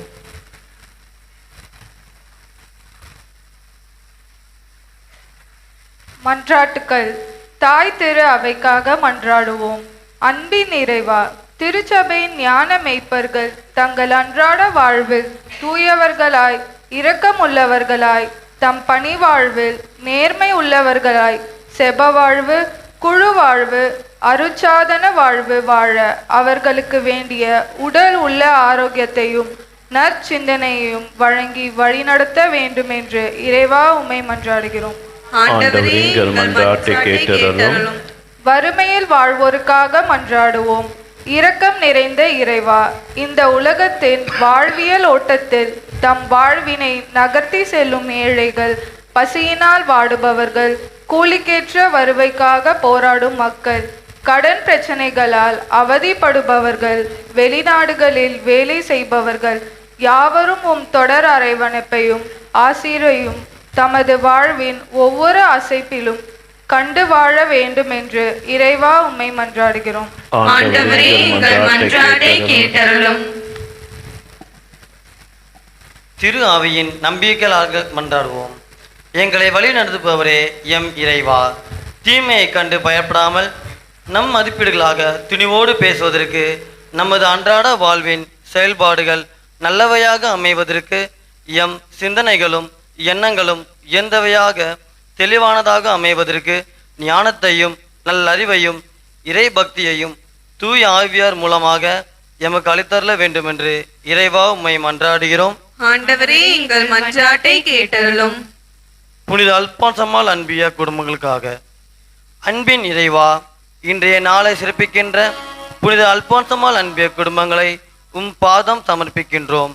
இங்கே கூடி உள்ள நாங்கள் அனைவரும் நிலத்தில் மறைந்திருக்கும் புதியலை கண்டுபிடிப்போர் போலவும், விலை உயர்ந்த விண்ணரசு தானாக அனைத்தையும் இழக்க தயாராக இருப்பவர் போலவும், தாழ்ச்சி, பொறுமை, ஈகை, இரக்கம் ஆகிய நட்பண்புடன் கிறிஸ்துவின் சாட்சியாக வாழ்வு வாழ வரமறல வேண்டுமென்று இறைவா உம்மை மன்றாடுகிறோம். மேலும் இந்த நாள் இந்த திருப்பலியை நன்றி திருப்பலியாகும் தங்களுடைய கருத்துக்களுக்காக வேண்டிய பிடிச்சிருக்கின்ற அனைவரையும் இறைவன் நிறைவாக ஆசீர்வதிக்க வேண்டும் என்று மன்றாடவும். மரித்து நித்திலை பாற்றி அடைய வேண்டும் என்று திருப்பலி நினைவு கூறப்பட்ட அனைத்து ஆன்மாக்களையும் நாம் நினைவு கூறுவோம். இறைவன் அவர் செய்த குற்றம் குறைகளை மன்னித்து அவர்களுக்கு நித்திலை பாற்றி தர வேண்டும் என்று செபிப்போம். தாத்தா பாட்டி தினத்தை கொண்டாடுகின்ற இன்று நம்முடைய குடும்பங்களுக்கின்ற பெரியவர்கள் தாத்தா பாட்டிகளுக்காக செபிப்போம். அவருடைய தனிமையிலும் முதுமையிலும் நோயிலும் இறைவன் தாமே அவருக்கு ஆறுதலாகவும் நம்பிக்கையாகவும் இருந்து அவரை வழிநடத்த வேண்டும் என்று மன்றாடவும். குறிப்பாக நம்முடைய நாட்டு இளைஞர்களுக்காக நாம் செபிப்போம். கடந்த 26 நாட்களாக அவர்கள் இருந்த அந்த போராட்டம் ஓரளவுக்கு வெற்றி அடைந்த பொழுதும் ஆட்சியாளர்கள் இந்த இளைஞருடைய தேவைகளை புரிந்து கொண்டு குறிப்பாக அவருடைய கல்வி வாழ்க்கையிலே நல்ல முடிவுகள் எடுத்து இந்த பிள்ளைகளுடைய எதிர்காலம் ஒளிமயமானதாகவும் வளர்ச்சிக்குரியதாகவும் இருக்கக்கூடிய அந்த நிலைக்கான அந்த கல்வியிலே இவர்கள் திட்டங்களையும் முடிவுகளையும் முயற்சிகளையும் மேற்கொள்வதற்கான அந்த அருளையும் ஆசிரியையும் இந்த ஆட்சியாளருக்கு தர வேண்டும் என்று வேண்டியும், குறிப்பாக இந்த போராட்டத்திலே பாதிக்கப்பட்ட இந்த இளைஞர்களுக்கு நல்ல உடல் சுகத்தையும் நம்பிக்கையும் தந்து வழிநடத்த வேண்டும் என்று மன்றாடவும். நம்முடைய தனிப்பட்ட தேவைகளுக்காக மௌனமாக செபிப்போம். அன்பின் பரலோக பிதாவின் தினிய காலை பொழுதற்காக உமக்கு நன்றி கூறுகின்றோம். எங்கள் ஒவ்வொருவரும் நீ இந்த கல்வாரி பலியில் ஒன்றிணைத்த அந்த மேலான கிருபைக்காக கொடைக்காக உமக்கு நன்றி செலுத்துகின்றோம். அன்பிறைவா, இது நாங்களும் நல்ல புதையலை கண்டடைய வேண்டும், நல்ல முத்தை கண்டடைய வேண்டும் என்பதற்காக இதோ இந்த ஆலயத்தை நோக்கியும் இந்த திருப்பலியிலும் ஒவ்வொரு நாளும் பங்கு கொள்ளுகின்ற எங்களுக்கு முதல் நல்ல ஞானத்தை தந்து அந்த சரியான புதையலை அந்த சரியான முத்தை கண்டடைவதற்கான அந்த தெளிவை நாங்கள் பெற்றுக்கொண்டு அதற்கான அந்த முடிவுகள் முயற்சிகளிலே நீ உடனே எங்களை ஆசீர்வதிக்க உம்மிடம் ஏறெடுத்த விண்ணப்பித்த சமர்ப்பித்த மன்றாட்டுகளுக்கு நீ செவிசாய்த்து எங்களையும் எங்களது குடும்பங்களையும் நிறைவாக ஆசீர்வதித்து வழிநடத்த வேண்டி எங்கள் ஆண்டவராகிய கிறிஸ்து வழியாக மெய் மன்றாடுகிறோம். ஆமென்.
சகோதர சகோதரிகளே, உங்களுடையதும் என்னுடையதுமான பலி எல்லாம் வல்ல தந்தையாக இறைவனுக்கு ஏற்றதாகும்படி செபியுங்கள்.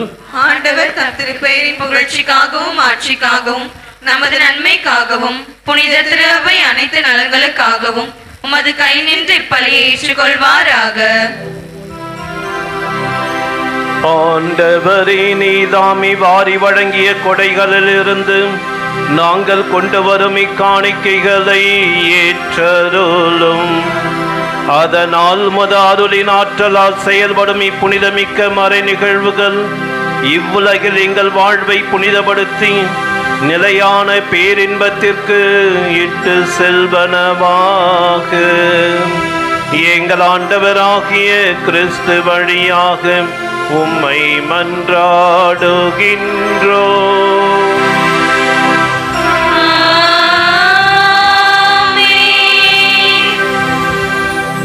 ஆண்டவர் உங்களோடு இருப்பாராக.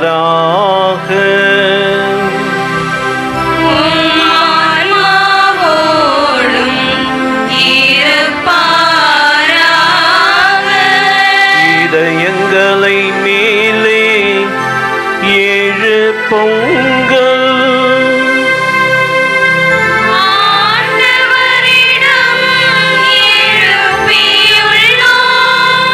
நம் இறைவனாகிய ஆண்டவருக்கு நன்றி பாடுவோம்.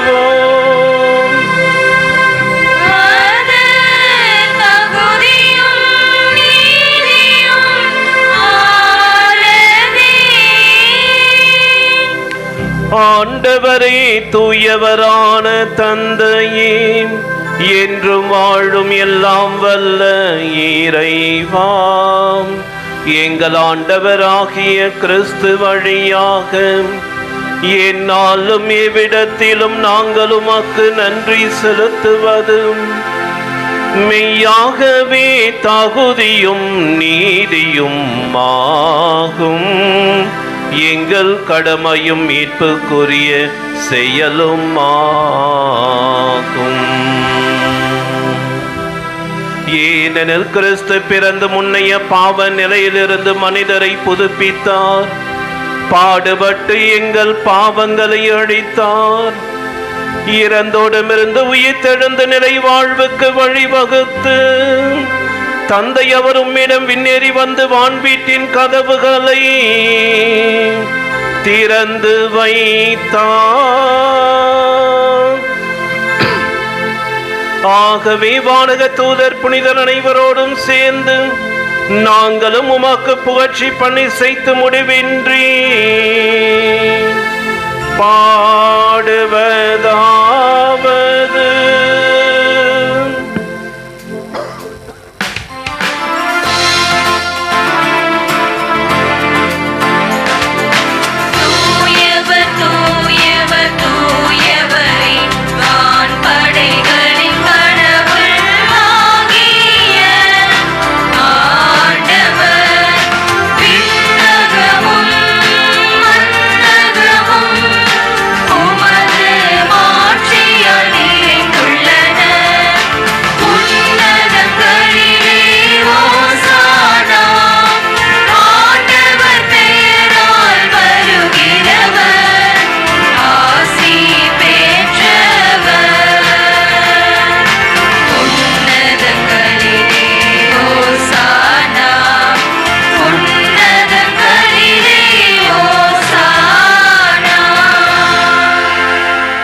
வானக தந்தையே, நீர் மெய்யாகவே தூயவர், தூய்மை அனைத்திற்கும் ஊற்று.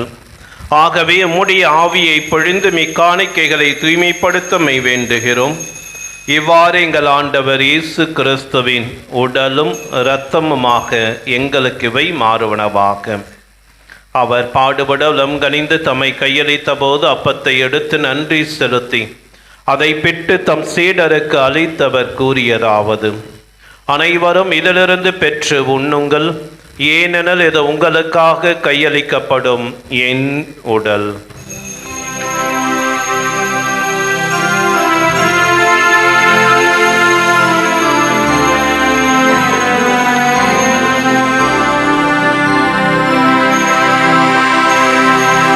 அவ்வண்ணமே இரவு விருந்தை அருந்திய பின் கிண்ணத்தை எடுத்து மீண்டும் உமக்கு நன்றி கூறி தம் சீடருக்கு அளித்தவர் கூறியதாவது: அனைவரும் இதிலிருந்து பெற்று பருகுங்கள், ஏனெனில் இது புதிய நிலையான உடன்படிக்கைக்குரிய என் இரத்தத்தின் கிண்ணம். இது பாவ மன்னிப்புக்கென்று உங்களுக்காகவும் பலருக்காகவும் சிந்தப்படும். இதை என் நினைவாக செய்யுங்கள்.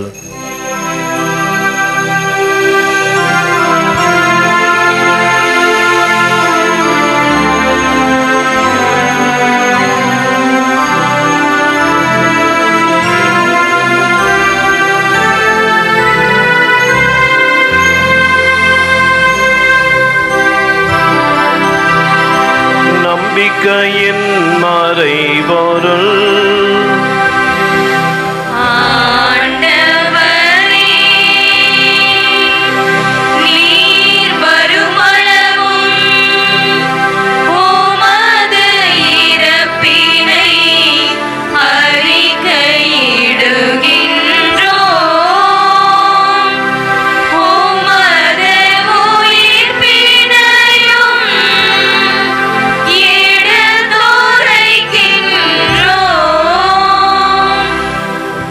ஆகவே ஆண்டவரே, நாங்கள் கிறிஸ்துவின் மரணத்தையும் உயிர்ப்பையும் நினைவு கூர்ந்து வாழ்வு தரும் அப்பத்தையும் மீட்பளிக்கும் கிண்ணத்தையும் ஒப்பு கொடுக்கின்றோம். உம் திருமுன் நின்று ஊழியம் புரிய தகுந்தவர்களை எங்களை ஏற்றுக்கொண்டீர். எனவே உமக்கு நன்றி செலுத்துகிறோம். மேலும் கிறிஸ்துவின் உடலிலும் இரத்தத்திலும் பங்கு கொள்ளும் எங்களை தூய ஆவியார் ஒன்று சேர்க்க வேண்டுமென உம்மை தாழ்மையுடன் மன்றாடுகின்றோம். ஆண்டவரை, உலகமெங்கும் பரவிருக்கும் அது திரு அவையை நினைவு கூர்ந்தருளும். எங்கள் திருத்தந்தை லியோ, எங்கள் ஆயர் ஜார்ஜ், எல்லா திருநிலையினர் ஆகிய அனைவரோடும் அது திரு அவை அன்பில் நிறைவு பெற செய்தருளும். மேலும் உயிர்த்தெழுவோம் என்ற எதிர்நோக்குடன் துயில் கொள்ளும் எங்கள் சகோதர சகோதரிகளையும் இறந்தோர் அனைவரையும் இரக்கத்துடன் நினைவு கூர்ந்து முது திருமுக ஒளியினுள் ஏற்றருளும். எங்கள் அனைவர் மீதும் இரக்கமாயிரும். கடவுளின் கன்னை தாயான புனித மரியா, அவருடைய கணவரான புனித யோசேப்பு, புனித திருத்தூதர்கள், இவ்வுலகில் முக்குகந்தவராய் இருந்தோர் ஆகிய புனிதர் அனைவருடனும் நாங்கள் நிறைவாழ்வில் பங்கு கொள்ளும் தகுதி பெற்றும் திருமகன் இயேசு கிறிஸ்து வழியாக உம்மை புகழ்ந்தேத்தும் வரமருள உம்மை மன்றாடுகிறோம். இவர் வழியாக இவரோடு இவரில் எல்லாம் வல்ல இறைவனாகிய தந்தையே, தூய ஆவியின் ஒன்றிப்பில் எல்லா புகழும் மாட்சியும் என்றென்றும் உமக்கு உரியதே.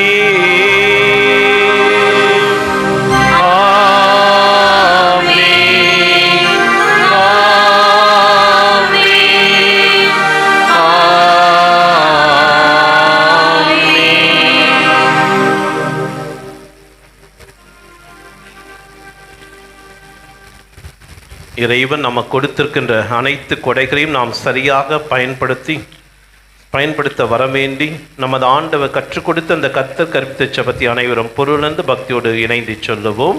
விண்ணுலகில் இருக்கிற எங்கள் தந்தையே, உமது பெயர் தூயதென போற்ற பெறுக. உமது ஆட்சி வருக. உமது திருவுளம் விண்ணுலகில் நிறைவேறுவது போல மண்ணுலகிலும் நிறைவேறுக. எங்கள் அன்றாட உணவை இன்று எங்களுக்கு தாரும். எங்களுக்கு எதிராக குற்றம் செய்வோரை நாங்கள் மன்னிப்பது போல எங்கள் குற்றங்களை மன்னியும். எங்களை சோதனைக்கு உட்படுத்தாதேயும், தீமையிலிருந்து எங்களை விடுவித்தருளும். ஆண்டவரே, தீமை அனைத்திலுமிருந்தும் எங்களை விடுவித்து எங்கள் வாழ்நாளில் அமைதியை கனிவுடன் அருளுமை மன்றாடுகிறோம். உமது இரக்கத்தின் உதவியால் நாங்கள் பாவத்திலிருந்து எப்பொழுதும் விடுதலை பெற்று யாதொரு கலக்கமும் இன்றி நலமாய் இருப்போமாக. நாங்கள் எதிர்நோக்கி இருக்கும் பேரின்பத்துக்காகவும் எம் மீட்பராக இயேசு கிறிஸ்துவின் வருகைக்காகவும் காத்திருக்கின்றோம். ஆட்சியும் வல்லமையும் ஆட்சியும் என்றென்றும் உமதே. ஆண்டவராகிய இயேசு கிறிஸ்துவே, அமைதியை உங்களுக்கு விட்டு செல்கிறேன், என் அமைதியை உங்களுக்கு அளிக்கிறேன் எனும் திரு தூதர்களுக்கு மொழிந்தீரே. எங்கள் பாவங்களை பாராமல் உமது திரு அவையின் நம்பிக்கையை கண்ணோக்கி உமது திருவுளத்துக்கு ஏற்பதற்கு அமைதியும் ஒற்றுமையும் அளித்தருள திருவுளம் கொள்வீராக. என்றென்றும் வாழ்ந்து ஆட்சி செய்கிறவர் நீரே. ஆண்டவருடைய அமைதி உங்கள் அனைவரோடும் என்றும் இருப்பதாக. ஒருவருக்கொருவர் கிறிஸ்துவின் அமைதியை பகிர்ந்து கொள்வோம்.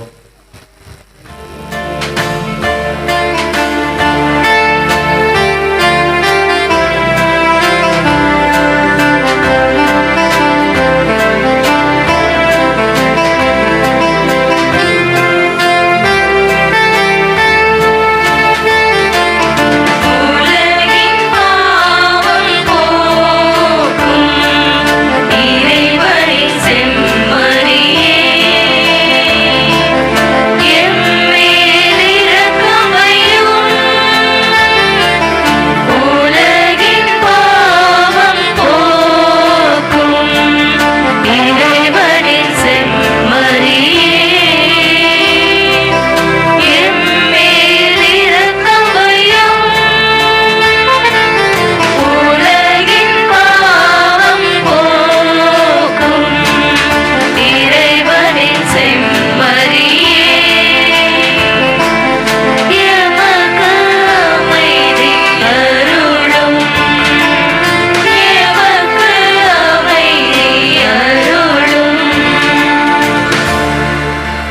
இதோ இறைவனின் செம்மறி, இதோ உலகின் பாவங்களை போக்குகின்றவர்.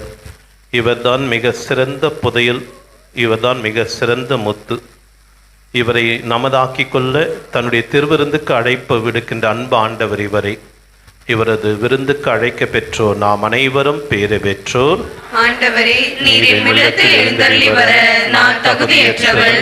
ஆனால் ஒரு வார்த்தை மட்டும் சொல்லியருளும், எனது ஆன்மா நலமடையும்.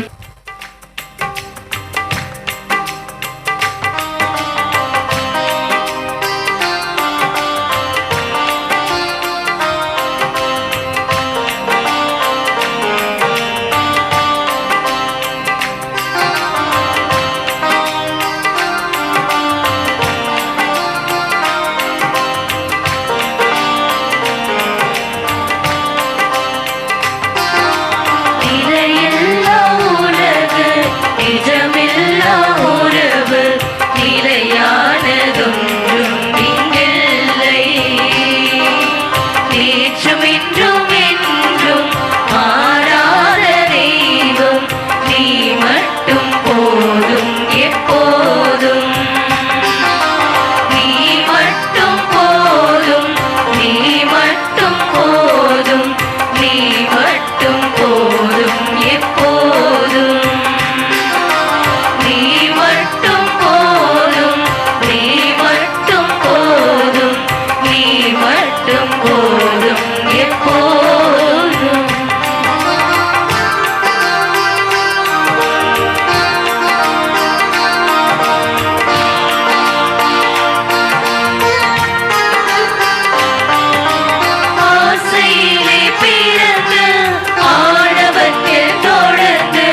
என் உயிருக்குள் உயிராய் வா வா.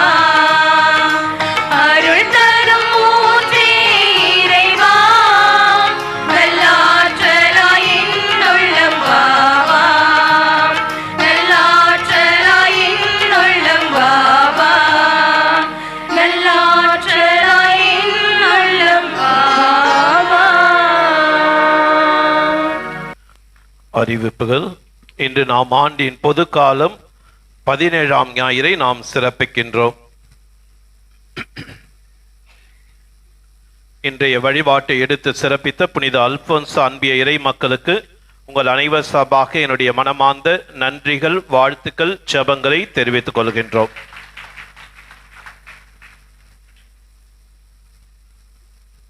அதே போல அடுத்த ஞாயிறு வழிபாட்டை எடுத்து சிறப்பிக்கின்றவர்கள் நம்முடைய புனித அந்தோனியார் இளைஞர்கள் இளம் பெண்கள் குழுவினர். காரணம், ஆகஸ்ட் 1 தேதி எப்பொழுதுமே திருச்சபையிலே இளைஞர் தினமாக கொண்டாடப்படுகிறது.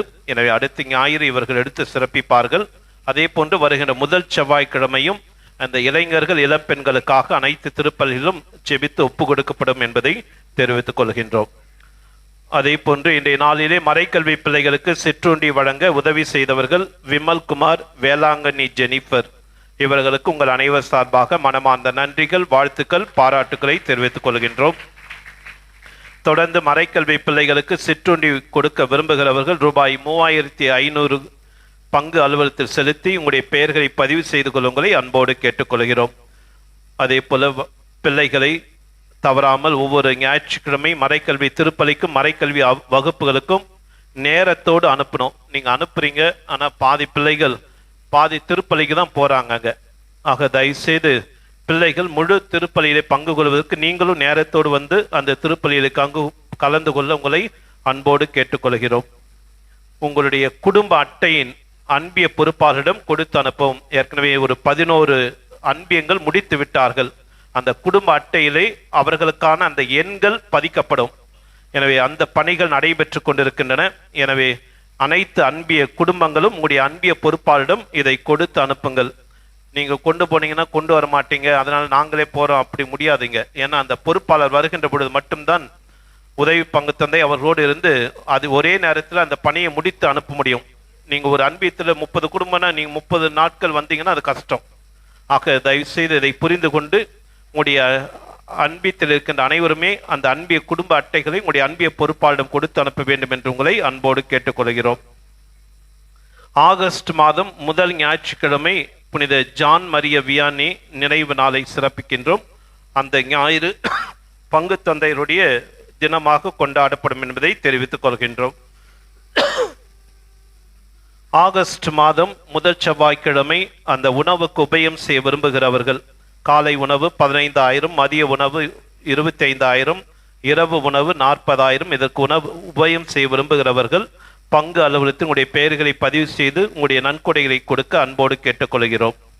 அதே போன்று நம்முடைய உயர் மறை மாவட்டத்திலே இந்த ஆண்டு 5வது இந்திய தேசிய வாழ்வுரிமை பேரணி த மார்ச் ஃபார் ப்ரோ லைஃப் வருகின்ற ஆகஸ்ட் மாதம் 8ஆம் தேதி மற்றும் 9ஆம் தேதி ஆகிய தேதிகளில் ஸ்டெல்லா மாரிஸ் கல்லூரியிலே இது நடைபெறுகிறது. அதாவது கருவில் இருக்கும் குழந்தை முதல் இயற்கையாக இறக்கின்ற மனிதர் வரை உயிர் என்பது இறைவனின் கொடை என்பதை புரிந்து கொண்டு மனித உயிர், மனித அந்த மாண்பை, மகத்துவத்தை எடுத்துரைக்கின்ற ஒரு பேரணி தான் இந்த அகில இந்திய வாழ்வுரிமைக்கான பேரணி. என முடிந்தவர்கள் ஆகஸ்ட் 8, 9 ஆகிய தேதிகளில் ஸ்டெல்லா மாரிஸ் காலேஜில் நடைபெறுகின்ற இந்த பேரணியிலே பங்கு கொள்ள உங்களை அன்போடு கேட்டுக்கொள்கிறோம். அதற்கான அந்த கையெழுத்து வாங்குகின்ற அந்த நிகழ்வு, அந்த சிக்னேச்சர் கேம்பெயின் இன்று ஆலயத்திற்கு வெளியிலே உங்களுக்கான அந்த படிவங்கள் கொடுக்கப்படும். உங்களுடைய பெயர், உங்களுடைய அதே போன்று உங்களுடைய அலைபேசி எண், அதே போல் உங்களுடைய கையொப்பம் விட்டு செல்லுமாறு உங்களை அன்போடு கேட்டுக்கொள்கிறோம். நம்முடைய கணபதி நகர் கிளைப்பங்கான கணபதி நகரில் இருக்கின்ற இரக்கத்தின் மாத ஆலயத்தினுடைய 14ஆம் ஆண்டு பெருவிழாவானது வருகின்ற ஆகஸ்ட் மாதம் 7ஆம் தேதி கொடியேற்றமும், 8ஆம் தேதி தேர் திருவிழாவும், 9ஆம் தேதி கொடியிறக்கமும் நடைபெறும். எனவே அனைத்து இறை மக்களும் இதில் கலந்து கொள்ளுங்களை அன்போடு கேட்டுக்கொள்கின்றோம். வருகின்ற வருகின்ற சனிக்கிழமை, மாதத்தின் முதல் சனிக்கிழமை அன்றைய தினம் மாலை வழக்கம் போல திருப்பலி நடைபெறும் என்பதை தெரிவித்துக் கொள்கின்றோம். அதே போன்று முதல் திருப்பலிக்கு வந்த ஒரு குழந்தையினுடைய அந்த நகை தவறவிட்டார்கள். குழந்தையினுடைய ஏதோ நகை தவறிவிட்டார்கள். நான்சி என்பவர்கள். யாருக்காவது கிடைச்சதுன்னா அந்த வேதியரிடம் அதற்கான அந்த அலைபேசி இருக்கும், அவரிடம் கொடுக்க உங்களை அன்போடு கேட்டுக்கொள்கிறோம். அதே போன்று தயவுசெய்து நான் பல முறை சொல்லியிருக்கிறேன், ஆலயத்திற்கு வருகின்ற பொழுது நீங்கள் ஆலயத்திற்கு வெளியிலே இருக்கைகளை பயன்படுத்துகின்றீர்கள். திருப்பலி முடிந்தவுடன் அதை நீங்கள் மீண்டும் எடுத்த இடத்திலே கொண்டு சேர்க்க வேண்டும் என்று. ஆனால் பலர் அதை கண்டுக்கிறதே இல்லை. எங்கள் வேலை முடிஞ்சு போச்சு, உட்கார்ந்து ஏஞ்சி போயிடும், அவ்வளோதான். ஆனால் நேற்றைய தினம், அதாவது கடந்த ஒரு வாரமாக இந்த ஜந்தர் மந்திரிலே நடைபெற்ற அந்த போராட்டத்திலே அந்த இளைஞர்கள் யாரு பல இடங்களிலிருந்து வந்தார்கள். ஆனால் அவங்க சாப்பிட்டு போட்ட அந்த குப்பையை அந்த பிள்ளைகளே அதை தூய்மைப்படுத்திவிட்டு அந்த இடத்தை சுத்தமாக வைத்துவிட்டு செல்கிறார்கள். ஆனால் நாம் கோயிலுக்கு வர்றோம், நல்லது கேட்குறோம், நல்லதை இதான் பண்ணணும்னு சொல்லிட்டு ஆசைப்பட்டு கடவுளை வேண்டுறோம். ஆனால் நம்ம இது போல் வேலையை தான் செஞ்சுட்டு போகிறோம். ஆக தயவுசெய்து ஒன்று, உங்களுடைய ஆலயத்தை தூய்மையாக வைத்திருங்கள். சாப்பிட்ட பொருள் அங்கே குப்பை அங்கே போடாதீங்க. ரெண்டாவது, ஏதாவது பொருள் எடுத்தீங்கன்னா சேரு, அதே போல் ஒரு சில நேரத்தில் ஜபம் செய்ய வரீங்க, நானும் பார்க்குறேன், ஃபேனோ லைட்டை போட்டிங்கன்னா அப்படியே போயிடுறீங்க. அப்படின்னா நமக்கு பொறுப்பு எங்கே இருக்கிறது? இது எல்லாருடைய பணம் தான், அது யாரோ ஒருத்தர் மட்டும் இல்லை. ஆக தயவுசெய்து அந்த பொறுப்பு நம்ம அந்த போராட்டத்தில் மட்டும் வரக்கூடாது. போராட்டம் போகும்பொழுது மட்டும் எல்லா பணிகளும் செய்கின்றோம், ஆனால் தனிப்பட்ட வாழ்க்கையில் பார்த்தீங்கன்னா எதையும் செய்கிறதில்ல. எனவே தயவுசெய்து நீங்கள் இந்த பொதுவான இடங்களுக்கு வருகின்ற பொழுது அந்த பொறுப்பு என்னைக்குமே இருக்கட்டும். இரண்டாவதாக, உங்களுடைய பிள்ளைகள் நேற்றைய தினம் மாலை பிள்ளைகளுக்கான அந்த மறைக்கல்வி பிள்ளைகளுக்கான அவருடைய அந்த லோகோ, அதே போன்ற அந்த பேட்ச், இது போன்ற அறிமுகம் செய்கின்ற நிகழ்வு நடைபெற்றது. ஆனால் அதில் பிள்ளைகள் அதற்கான விளக்கம், அந்த புனிதரை பற்றி விளக்கம், அந்த லோகோ, அதாவது லட்சணை பற்றி விளக்கம், இதை பற்றி எடுத்துரைக்கின்ற அந்த பிள்ளைகளால் பேச முடியல. 5வது 6வது 8வது படிக்கிறாங்க. ஆனால் நீங்கள் லட்சக்கணக்கில் ஃபீஸ் கட்டணம், பள்ளி கட்டணம் செலுத்துறீங்க. ஆனால் அந்த பிள்ளைகளுக்கு தமிழிலோ ஆங்கிலத்திலோ எழுதவோ வாசிக்கவோ தெரியல. அப்படின்னா நம்ம நம்முடைய பிள்ளைகளை எங்கே கொண்டு போகிறோம்? அதெல்லாம் நம்ம கவனிக்கிறதே இல்லை. ஸ்கூலில் போனாங்கன்னா பிள்ளைகள் என்ன படிக்கிறாங்க, என்ன கற்றுக்குனாங்க, ஒன்றும் கவனிக்கிறது இல்லை. அதனால் இங்கே பிரச்சனை என்னென்னா, இந்த பிள்ளைகளுக்கு ஜபங்களும் தெரிய மாட்டேன். இந்த புது நன்மை, நான் கடந்த புது நன்மைக்கு இப்போ இந்த வருஷம் நான் லேட்டாக வந்ததுனால பிள்ளைகளை புது நன்மைக்கு அனுமதித்தேன். ஆனால் பார்த்தீங்கன்னா அவங்களுடைய ஒரு பேப்பர் கூட பாஸ் பண்ணல. ஆக தயவுசெய்து உங்களுடைய பிள்ளைகளுடைய படிப்பு கொஞ்சம் கவனிக்கணும். ஏன்னா அந்த அடிப்படை கல்வி இல்லை என்றால் நீங்கள் என்னதான் உங்களுடைய பிள்ளைகள், ஏன்னா எனக்கு ஏன் பல பேருக்கு வேலை கிடைக்கலன்னா எல்லாம் டிகிரி சர்டிஃபிகேட் வச்சிருப்பாங்க, ஆனால் அதற்கான திறன் இல்லை, அதற்கான ஸ்கில் இல்லை. எனவே தயவுசெய்து உங்களுடைய பிள்ளைகளுடைய அந்த கல்வியிலே அதிகம் கவனம் செலுத்துங்கள். சிறு வயது முதல் நல்ல பேசவும் வாசிக்கவும். அதனால்தான் நீங்கள் மறைக்கல்விக்கு அனுப்புகின்ற பொழுது அங்கு எல்லா விதமான பயிற்சியும் கொடுக்கப்படும். எப்பொழுதுமே நம்முடைய பிள்ளைகளை நம்முடைய கிறிஸ்துவ, அதுவும் குறிப்பாக கத்தோலிக்க ஆலயத்தில் பிள்ளைகள், அது பீட சிறுவர்களாக இருந்தாலும் மறைக்கல்வியாக இருந்தாலும் இளைஞர்களாக இருந்தாலும், இந்த பிள்ளைகள் அதிலே பங்கெடுக்கின்ற பொழுது பல நிலைகளிலே அவர்கள் அங்கு உருவாக்கம் பெறுகிறார்கள். அங்கு ஒன்றாக இணைந்து பணி செய்வதற்கும் பலவற்றை கற்றுக்கொள்வதற்கும் பேசுவதற்கும் ஆடுவதற்கும் பாடுவதற்குமான இந்த வாய்ப்புகள் அனைத்தும் இங்கு இயற்கையாகவே கொடுக்கப்படுகின்றன. எனவே உங்களுடைய பிள்ளைகள் இவற்றை அனைத்தையும் பயன்படுத்திக் கொள்வதற்கும் மறைக்கல்விக்கு அனுப்புங்க. இரண்டாவது, உங்களுடைய பிள்ளைகளிலே அந்த கல்வியிலே அதிக கவனம் செலுத்துவதை அன்போடு கேட்டுக்கொள்கிறேன்.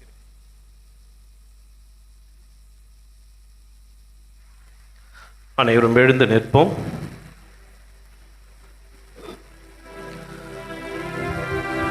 மன்றாடுவோமாக. ஆண்டவரே, உம் திருமகனுடைய பாடுகளின் நிலையான நினைவாகிய இத்திருவுணவை உட்கொண்ட நாங்கள் உம்மை வேண்டுகின்றோம். இவ்வாறு சொல்லற்கரிய அன்பினால் அவரை எங்களுக்கு அளித்துள்ள இக்கொடை எங்கள் மீட்புக்கு பயன்பட அருள் புரியும். எங்கள் ஆண்டவராகிய கிறிஸ்து வழியாக உம்மை மன்றாடுகின்றோம். ஆண்டவர் உங்களோடு இருப்பாராக. உம் ஆன்மாவோடும் இருப்பாராக. எல்லாம் வல்ல இறைவன் தந்தை மகன் தூய ஆவி உங்கள் அனைவரையும் ஆசீர்வதிப்பாராக.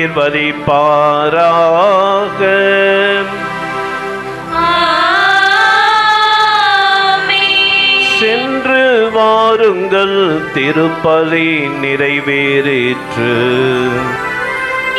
இறைவனுக்கு நன்றி.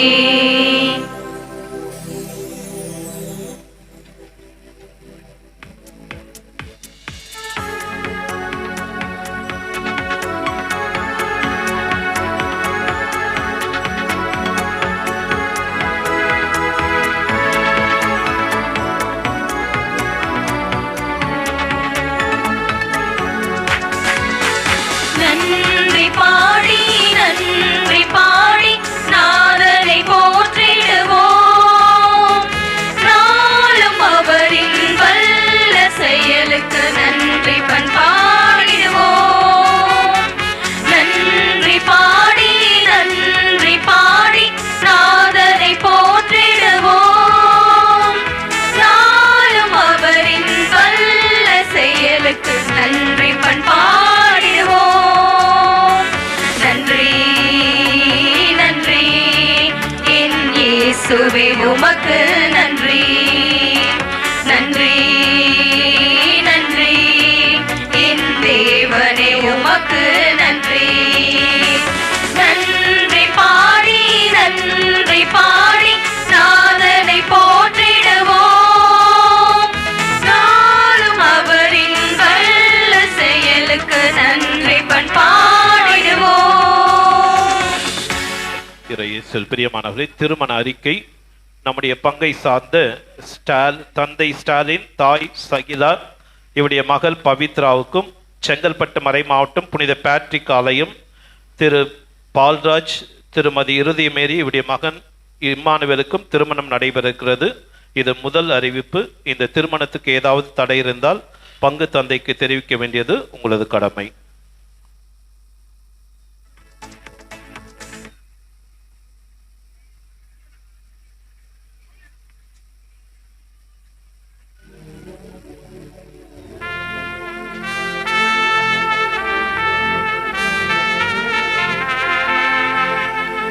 நிலையான புகழுக்குரிய தூய்மை மிக நற்கருணைக்கு எல்லா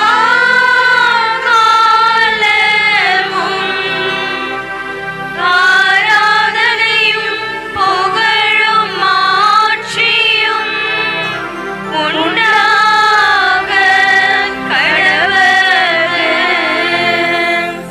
இயேசுவின் மதுரமான திருஹிருதயமே எங்கள் மேல் இரக்கமாயிரும். மரியாயின் மாசற்ற திருஹிருதயமே எங்களுக்காக வேண்டிக் கொள்ளும். திருக்குடும்பத்தின் பாதுகாவலரான புனித சூசையப்பரே எங்களுக்காக வேண்டிக் கொள்ளும். நமது பங்கின் பாதுகாவலரான புனித அந்தோணியாரே எங்களுக்காக வேண்டிக் கொள்ளும். புனித தேவ சகாயமே எங்களுக்காக வேண்டிக் கொள்ளும். எல்லா புனிதர் புனிதைகளே எங்களுக்காக வேண்டிக் கொள்ளுங்கள். தந்தை மகன் தூயாவியின் பெயராலே ஆமென். இயேசுவுக்கே புகழ், இயேசுவுக்கே புகழ், இயேசுவுக்கே மகிமை, இயேசுவுக்கே மகிமை, இயேசுவுக்கே நன்றி, இயேசுவுக்கே நன்றி. மரியே வாழ்க, மரியே வாழ்க.